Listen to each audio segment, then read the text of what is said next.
मित्रों नमस्कार। बहुत दिनों बाद एक नए टेस्टिमोनियल के साथ में हाजिर हूँ यूट्यूब पर और मेरे साथ हैं नागपुर से डॉक्टर एस शुक्ला साहब। डॉक्टर साहब स्वागत है आपका। और डॉक्टर साहब प्रैक्टिसिंग डॉक्टर है और इनका अपना खुद का बड़ा वृहद अनुभव है चिकित्सा के क्षेत्र में। डॉक्टर साहब आपका जैसे आपने अभी चर्चा में शेयर किया कि हार्ट बीट मिस होने का एक इश्यू था आपका और हीली से उसमें आपको लाभ मिला है और काफ़ी हद तक वो प्रॉब्लम आपकी मिनिमाइज हो गई है। तो आप ये बताएं कि ये इसको आपने हीली से किया कैसे, क्या किस तरह से इसको एड्रेस किया? नहीं, हीली के प्रोग्राम मैंने आपका YouTube देखा था जिसमें आपने गोल्ड साइकिल चलाओ जी। और अब थोड़ा नॉलेज उसका हीली के जो प्रोग्राम दिए हैं उसके बारे में मुझे भी पढ़ने के बाद मालूम पड़ा जी जी कि भाई इसमें ये प्रोग्राम है। तो मेरा ब्लड प्रेशर का इशू था मतलब इशू है अभी भी जी। उसके लिए गोली खा रहा हूँ, लेकिन उसके साथ में एक अलग इशू था, वो हार्ट का रेगुलरिटी में रिदम में प्रॉब्लम था जी। तो रिदम में प्रॉब्लम था, मतलब रिदम भी दो प्रकार का रिदम में प्रॉब्लम होता है। एक तो रेगुलरली मिसबीट हो जाए तो रेगुलर प्रॉब्लम इरेगुलर हो गया, और दूसरा तो होता है कि इरेगुलरली इरेगुलर प्रॉब्लम। तो मेरा जो था वो सेकंड टाइप का था जी। बीट मिसिंग जो थे वो इरेगुलरली इरेगुलर होते थे। कभी 5 पे मिस हो गया, कभी 7 पे मिस हो गया, कभी 12 पे मिस हो गया। तो यानी कि ये बड़ा क्या कहना चाहिए कि एक अजीब सा लगता है ना कि इरेगुलर है, लेकिन जो इरेगुलर है वो बड़ा रेगुलर है।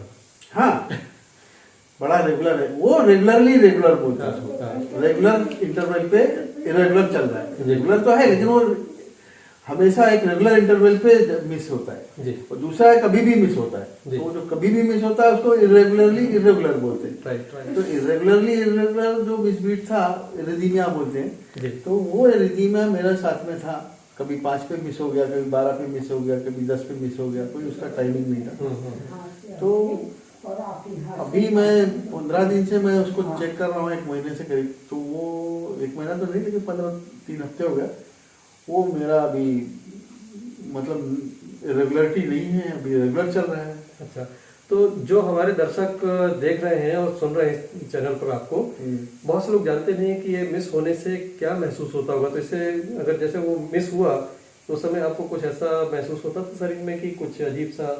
नहीं, ऐसा नहीं। देखिए क्या होता है, अगर लंबा मिसिंग है तो भले कुछ महसूस हो, चक्कर आ जाए, ये हो जाए, वो हो जाए, लेकिन अगर शॉर्ट एक बीट मिस हो गया तो उससे कोई बहुत प्लस माइनस फर्क पड़ने वाला नहीं है। वो रेगुलर उसकी लाइफ चलती रहती है। जी जी। अब एक लंबा मिसिंग हो गया तो लंबा मिसिंग हो गया तो मरे वाला भी लंबा ही मिसिंग होता है।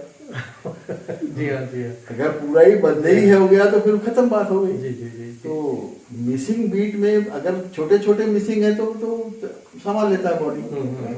अगर ज्यादा, मेरे पूछने का मकसद ये था कि उसका कुछ इम्पैक्ट पड़ता है शरीर पर, स्वास्थ्य पर? हाँ, जरूर पड़ता है। जी। अभी मुझे ये हीली वगैरह यूज किया है मैंने, थोड़ा सा उसका जो मैकेनिज्म है, उसका जो थ्योरी है, वो थोड़ा मैं तो उसी फील्ड का हूँ इसलिए मुझे मालूम है कैसा होता है। जी। लेकिन इस चीज़ पर ज़्यादा मैंने ध्यान नहीं दिया था कि एक ये जो चीज़ नई मेरे समझ में आई वो मैंने मेरी बुक में भी अभी ऐड करने वाला हूँ जी। एक अलग कॉन्सेप्ट के हिसाब से। तो अब वो चीज़ समझ में आ रही है कि ये जिस तरह से हीली का वर्किंग स्टाइल है, जिस पैटर्न में वो काम करता है, तो उसकी वजह से भी ये मेरा मिसिंग खत्म हुआ हो सकता है, ठीक हुआ, बिल्कुल इम्प्रूव होता है सर। और साथियों आपको ये बता दूं कि जैसा आपने अभी सुना, डॉक्टर शुक्ला साहब ऑथर भी हैं। सर आपने कितनी बुक्स लिखी हैं? मेरी 5 बुक हो गई, अभी 6वीं अभी होके आई है, मतलब 5वीं होके आई है, कॉपीराइट होके आई है। 6वीं बुक अभी रेडी है बिल्कुल, आज मतलब आज प्रिंट को डाल सकते हैं। अच्छा अच्छा अच्छा। हाँ, protocol of life and nano medicine अब मेरा तैयार है बिल्कुल। और इसके पहले जो हो गया वो प्रियम्बल वर्जन 2, प्रियम्बल वर्जन 1 2008 में हुआ था, जिस दिन चाइना का ओलंपिक हुआ था स्टार्ट, उस दिन मेरा कॉपीराइट है 8/8/8 का, 8वीं तारीख, 8वां महीना और 2008 का साल। उस दिन पहला ओलंपिक हुआ था स्टार्ट, उस दिन का स्टार्टिंग था, उसी दिन का मेरा कॉपीराइट है। ग्रेट। तो दोस्तों जैसा आप ने सुना कि हमारे साथ जो बैठे हैं डॉक्टर शुक्ला साहब साधारण व्यक्ति नहीं है। नैनो मेडिसिन जैसे गूढ़ विषय पर इन्होंने किताबें लिखी हैं, ऑथर हैं, डॉक्टर हैं। और सर आपका जैसे मैडम ने बताया कि आपको एनर्जी में भी काफ़ी महसूस हुआ कि जैसे डलनेस रहती थोड़ा थी। सा वो चीज़ में भी रिमूवल हुआ है। एनर्जी अच्छी है पहले से, क्योंकि पहले कैसा घूमने भी जाओ ना तो सुबह ऐसा लगता था साला 1 किलोमीटर जाने के बाद ही जाओ ना, कहाँ जाके।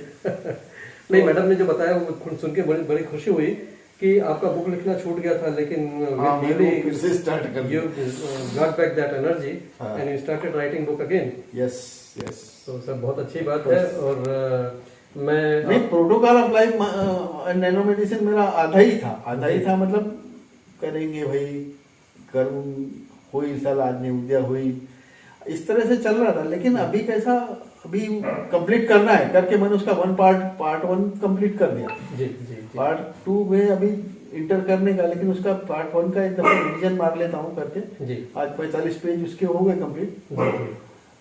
160 पेज का बुक है, देखते हैं। और चूंकि आप ऑथर हैं तो नेचुरली मैं समझता हूँ कि ये जो आपका वातावरण है, नागपुर से 20 किलोमीटर बाहर एक जंगल के अंदर आपका घर है, तो ये एक सुकून चाहिए होता है राइटर व्यक्ति को कि बाजू जरूरी है वो। उधर से हॉर्न बजेगा, इधर से धुआं उड़ेगा तो काम करना मुश्किल होता है, नहीं कर सकते हैं। आपको ये मालूम होना चाहिए कि मैं बताना चाहूंगा कि मैंने मेडिकल वर्ड को इतने न्यू टर्मिनोलॉजी दी है, शायद अभी तक इसके पहले किसी ने नहीं दी। जी जी जी। जब सबसे पहले तो ये था कि भाई cell is unit of organism, cell ही यूनिट है, प्रथम यूनिट है, उसी से ऑर्गेनिज्म बना है। इसके बाद इन्होंने खोजा उसमें डीएनए भी है, फिर इन्होंने खोजा जीन भी है। तो अब के साइंटिस्ट बोलते हैं कि जीन ही सबसे छोटा ऑर्गेनिज्म है, पार्ट है बॉडी का। लेकिन मैंने जीन को भी 3 भाग में डिसेक्ट करके और उसके भी 3 पार्ट बना दिए, और उसका सबसे छोटा भाग है नैनो असेंबली, नैनो पार्टिकल। और कई पार्टिकल्स मिलके फिर वो जीन बनता है। तो उसमें जीन में भी 3 भाग, इंट्रॉन और 2 एक्सॉन। 2 एक्सॉन जो होते हैं इसमें प्रोटीन कोडिंग रीजन रहता है। यही बीमारी और आराम, हेल्थ वेल्थ का सारा सेक्शन जीन में भी है। 2 किनारे वाले प्रोग्राम, इंट्रॉन में कुछ नहीं रहता। तो जो जीन, जो एक्सॉन में जीन है, एक्सॉन बोलते हैं दोनों साइड के, और दोनों को मिला के एक्सोम बोलते हैं। तो एक्सॉन में जो जीन है उसके प्रोटीन कोडिंग रीजन जो है वो छोटे छोटे पार्टिकल से बने, जो कि नैनो पार्टिकल, यानी 1 से 2 नैनो पार्टिकल का एक चीज होती है। तो वैसे कई पार्टिकल, 4 पार्टिकल मिलके एक चेन बनती है, ऐसे कई चेन रहती है। तो उनको मैंने अब ये नैनो पार्टिकल तक भी अभी नहीं पहुंचे। मेरा तो पहले ही बुक 2010 में पब्लिश हुआ, माई ऑर्गेनन ऑफ नैनो मेडिसिन, और अभी प्रोटोकॉल ऑफ लाइफ है नैनो मेडिसिन, मैंने उसका नाम चेंज कर दिया।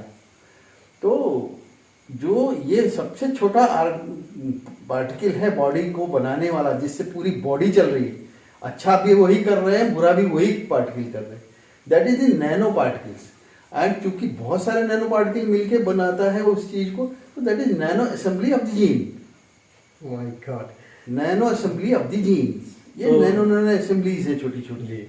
तो साथियों, मेरे प्यारे दर्शकों, श्रोताओं, आपने जो सुन के आपको अंदाजा हो गया होगा कि शुक्ला साहब का जो ज्ञान है कितना गहन है, कितने गहरे तक इन्होंने अध्ययन किया है और चीज़ों को समझा है, और किताब के रूप में हम सबके सामने, दुनिया के सामने लेकर आ रहे हैं। आप में से जिसको किताब में रुचि हो वो मेरे से संपर्क कर सकते हैं। मैं शुक्ला साहब का नंबर यहाँ पर नहीं दूंगा, क्योंकि मैं नहीं चाहता कि हमारे दर्शक उन्हें सीधे फ़ोन कर करके उनके लेखन में, उनके लिखने के काम में खलल डालें। तो आप मुझसे संपर्क करिएगा, मैं डॉक्टर शुक्ला साहब से अनुमति लेकर एक उनसे टाइम स्लॉट लेकर आपकी ज़रूर बात कराऊंगा, जो भी इंटरेस्टेड होंगे। Sir, thank you very much.